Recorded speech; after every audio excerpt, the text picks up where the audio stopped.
এই দাও তো দাও, ভালো করে মাটন দাও, বেশি করে দাও, আরো 4টে দাও। মানে রেলাফেলা না নিলে আজকের যুগে কিছু হয় না। আরে গোল্ডেন ফ্রাইড প্রন খাচ্ছি, তোমরা যাও এখান থেকে যাও। সেদিন শ্রেষ্ঠা এবং শরদেন্দুর বিয়ের রিসেপশনে গেছিলাম ক্যালকাটা বোটিং ক্লাব অ্যান্ড রিসোর্টে। ক্লাস সাজিয়েছিল জায়গাটা, ক্লাস। তারপরেই নাকে এসে লাগলো স্টার্টারের গন্ধ।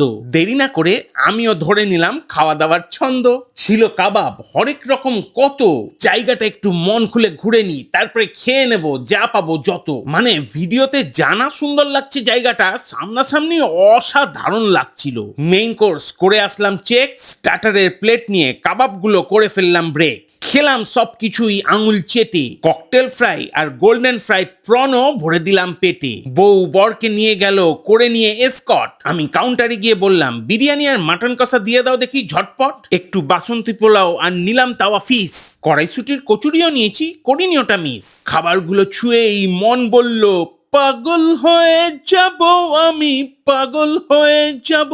এত ভালো ভালো খাবার আমি প্রত্যেক দিন খাবো। হাঁ করে তাকিয়ে দিলে না তো হাতটা চুষতে। বেক রসগোল্লা খেয়ে নিলাম সেই দুঃখ মুছতে। খাচ্ছে সবাই ভালোবেসে সুইট অ্যান্ড সাওয়ার ক্যাটারিং এর খাবার। আমি যাই পান খাই, সময় হয়েছে বাড়ি যাবার। পান ছিল জুসি, সেলফি তুলে মন হয়ে গেল খুশি।